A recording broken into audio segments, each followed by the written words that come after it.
All right, do you guys remember this video? I'm selling all of my cameras. Well, sorta. That was 4 months ago, and after 4 long months, a long wait list, and a lot of luck, I finally got my hands on what might be the most anticipated hyped camera ever. It's time to welcome to the family the Fuji X100VI. I'm about to go pick it up right now from Kenmore Camera. If you're in the Seattle area, check out my link in the description below on Kenmore Camera. I highly recommend checking it out. Let's go get this camera.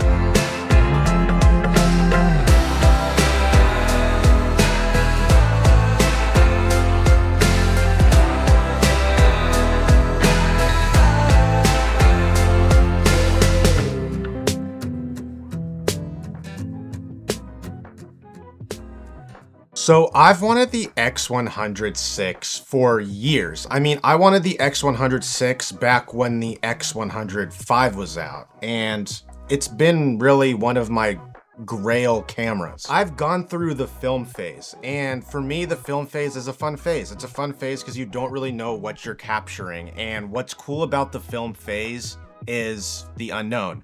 And this camera has gotten me as close as I possibly can to that of the film phase with Fuji and the Fuji colors and the film recipes. I could have went and got a 5, but there was something calling my name with the 6 of the 6.2K 30 frames per second, the 4K 60, and just the idea that I have something I trust with video, and ultimately it also shoots in F-Log. And like, this does not come close to my FX3 as a video camera. It comes as just a second camera that I can be out and about and just capture stuff with.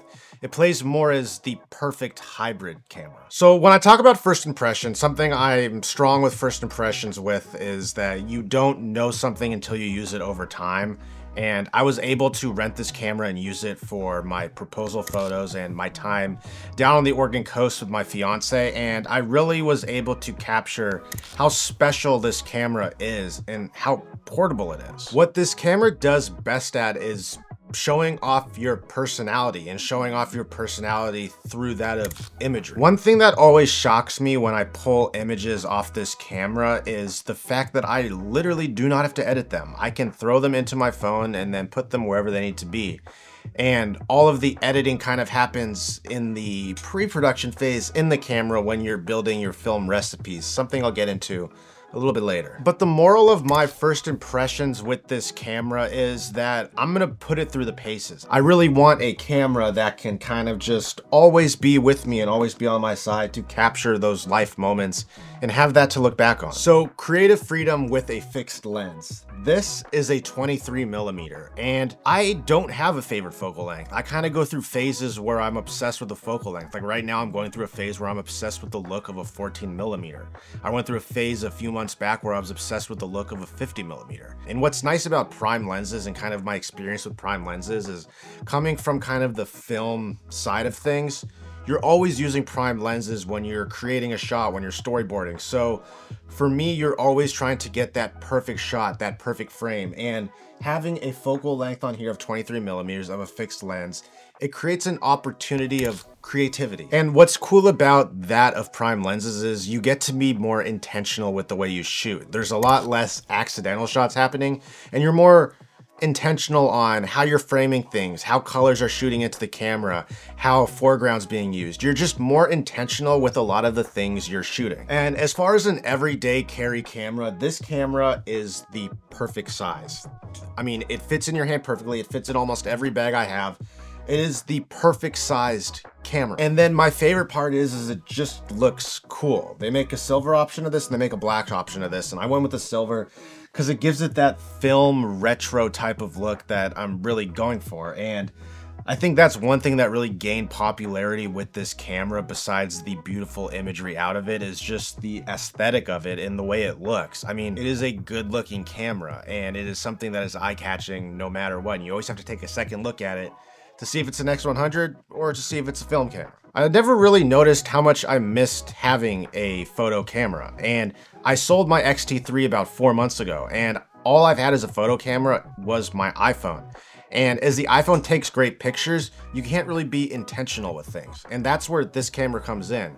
And I'm really excited that I'm able to have a photo camera back in my hand to capture pictures of the quality I want and really be able to test the creativity I want when it comes to having a camera as an everyday carry camera. As we move away from summer, and I hate summer, and we move into the months that I'm really excited for, where it gets a little bit colder and there's a little bit more personality in a lot of the things you're able to capture. There's just a pure joy about the cold and being able to have a coffee in one hand, a jacket on in the X100VI in the other hand. This is a grail camera to me. I've been wanting this camera and this line of camera for the longest time. So selling a Fuji to get a Fuji might sound crazy, but I needed to cross this one off my bucket list and really be able to experience it for what it is. There's a reason the wait list is so long. There's a reason the wait list is the longest it's ever been for any camera, and that's because this camera does two things very well. It spits out a beautiful picture inside the camera, and then on the outside it just looks aesthetically pleasing. The main reason Fuji always wins in my books is the film recipes. It's something I got into early on with the X-T3, and there's an app I use called Fuji X Weekly, where from there you can pick out film simulations and customize them within your camera and make them manual presets. And that's ultimately how I take pictures. I'll have 6 to 7 presets and I just flip through those. So sometimes I feel like I'm in a black and white mood and I have a black and white preset. Sometimes I just want to shoot like Porta 400 film simulations and I'm in that type of mood.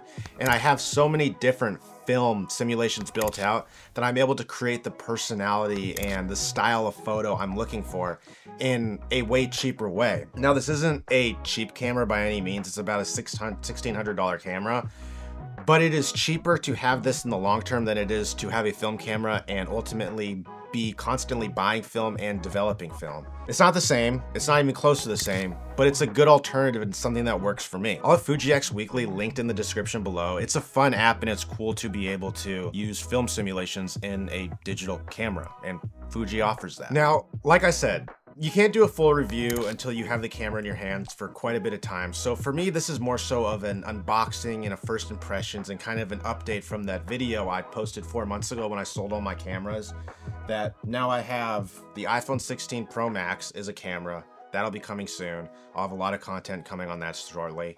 I have the FX3, which is like my workhorse of a video camera, my cine camera. That thing is, in my opinion, still the best cinema camera on the market for the price it's at.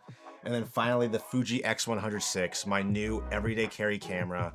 This thing's gonna be everywhere with me. Follow my Instagram. I'll leave the link in the description below. And on there, you'll be able to see a lot of the images and a lot of the frames I'm gonna be capturing with this thing. So with that, make sure you hit that like button, hit that subscribe button, leave a comment down below what your favorite photo camera is, even if it's your iPhone or your phone. Let me know in the comments. But with that, I'll see you guys in the next one. Peace.